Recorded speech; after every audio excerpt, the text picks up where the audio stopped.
I'm Fred Binka, formerly of the Navrongo Health Research Center and formerly of the School of Public Health at the University of Ghana, and currently the Vice Chancellor of the University of Health and Allied Sciences in Ho, Ghana. Those were very challenging times. We were based in northern Ghana in Navrongo, and just starting with the basic communication, our post office box, we got mail through Burkina Faso. So people kept on wondering, what is wrong with these guys? Ghana Vitamin A Supplementation Trials, P.O. Box 57, Po, Burkina Faso. Everybody thought something was wrong. But the idea was that we're 900 kilometers north of Accra. There was no communication between Accra and Navrongo. In fact, mail never arrived. So we didn't try to send mail through Ghana. We sent our mail through Burkina Faso, which had a better system. So you couldn't talk about telephone, fax, nothing. So we started really fighting to be connected with the world, because you couldn't just continue to do research and being so isolated. And finally, we landed on satellite. That's a whole story. And that was magic.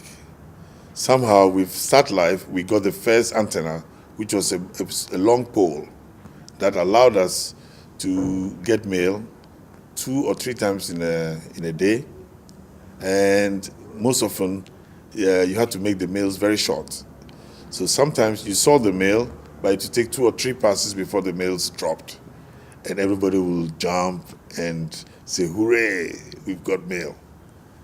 So we got to know the times, and we were looking into the sky always thinking that we'll see the satellite when it's passing, because the radio starts, and then the links are made, and the mails are uploaded, and then they are downloaded. And that certainly was really great for us. But then we found that was not so good enough. So we pushed and pushed till we got the antenna that was revolving. So you could see the antenna revolve, and that was a real miracle for people in the Navrongo city. I mean, they would come there every time around 10 o'clock and see this thing moving by itself. So it connects with the satellite when it's just over the horizon, and then it flips and flips and flips and flips till it loses it over the other part of the horizon. And people are shouting, yeah, mail has dropped, mail has dropped. And that was efficient, because we got more mail and we were able to upload much more mail. That was really the beginning. We started with the vitamin A supplementation trials, where we were giving large doses of vitamin A to young children under 5, and we're trying to measure its impact on childhood survival and mortality. So that was the first trial at the time. And so our communications were mainly with the United Kingdom. Then we went on and got some support from both TDR, WHO, and IDRC. And that extended our communications across into the US, into Ottawa in Canada, and then in Geneva. So we started doing those works, looking at some of the cultural issues that were within the Katsina-Nankana district. And then we switched on to start the first BedNet trial, which was in 1992-93. So that was one of the major times when we started actually running the satellite and getting communications with all these partners around the world. So yes, we also looked at that, and it was trying to identify the impact of sleeping under insecticide-treated nets and its effects on child mortality, which we demonstrated a 20% reduction in all-cause mortality. BedNet trials were 1993 to 1995, and I think we were the harbingers of the new interventions that was going to excite the world, because the demonstration of that impact on child mortality was really very, very well received. And then we had to sort out the problems of trying to make sure that people did sleep under the nets and that the nets were available. There was also a big contention at the time whether this works only in areas of low transmission, and that maybe in very high transmission areas we may be creating problems by reducing immunity and having a rebound effect on mortality. The good news is that all of that is now history. We've demonstrated that this works in every setting. And we are happy that many people are sleeping under nets, and we are reducing child mortality across the globe. I mean, people started coming one at a time, but they were surprised that we ourselves used to stand outside and look and see this thing flip off. Had this staccato movements, turns a bit, turns, and then finally it stops. And then it comes back to its normal position, and we know that the males are gone. First of all, we were very young scientists then, and we were really isolated. 900 kilometers north of Accra. The roads were very bad. We could take us 2 days to come to Accra those days. And there was no airport near us. So with no telephones, the best sometimes we did was a telegram. But obviously you couldn't share data. So we had no access to library, we had no access to journals, and we needed to be comparing notes with what was going on in the other sites. So this was so critical. It made a lot of difference. And it also then allowed us to be productive, because then we could submit proposals to all these funding agencies. Before then, it was just impossible. We would not even hear that there was a call or an RFA. All we hear is that some people are doing something new. But this really helped us to get our act together and to be part of the scientific world. It was obvious at the time. I remember the expression on the face of Professor Vamos at the time was surprised that we felt this was paramount, that there was a need to make the connectivity to work. Everybody would think that, what's wrong with these scientists? Yes, this was so important, and we managed to convince the partners, and I'm happy that that became one of the major activities of the partnership. And I think it's worked very well.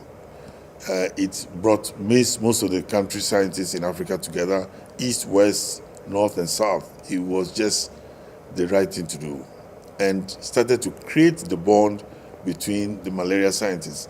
And you will see that on this continent, even today, the malaria scientists are more connected than the other scientists in HIV, TB. I think TB is the worst. HIV somehow, but malaria scientists are all over the place and still connected.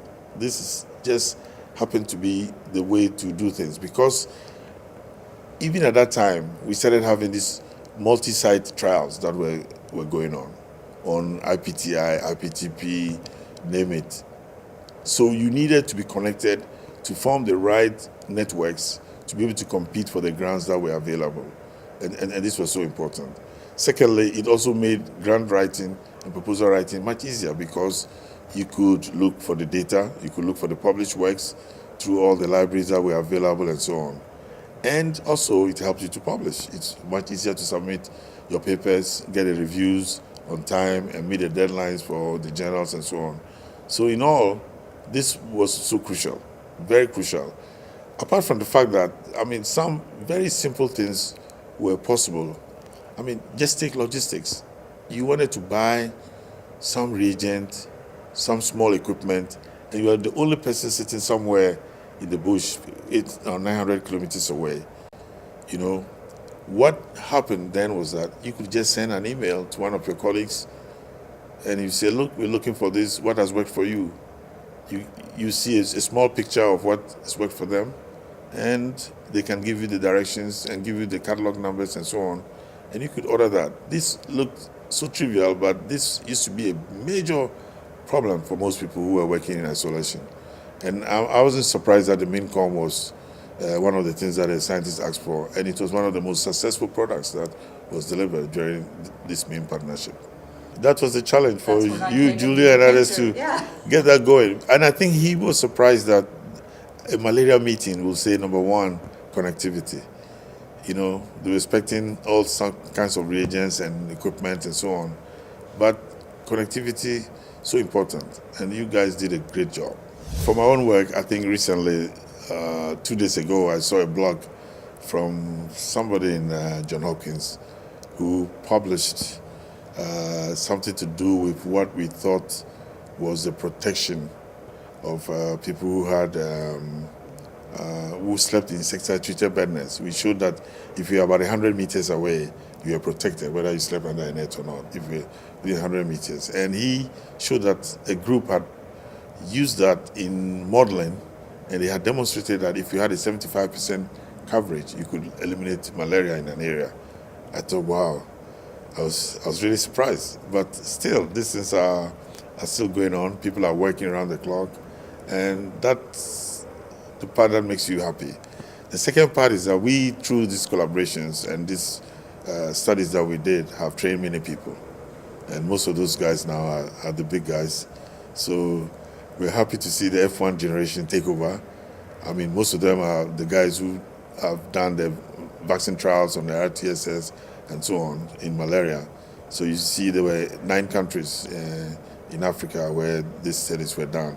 And most of these people were products through the MINCOM.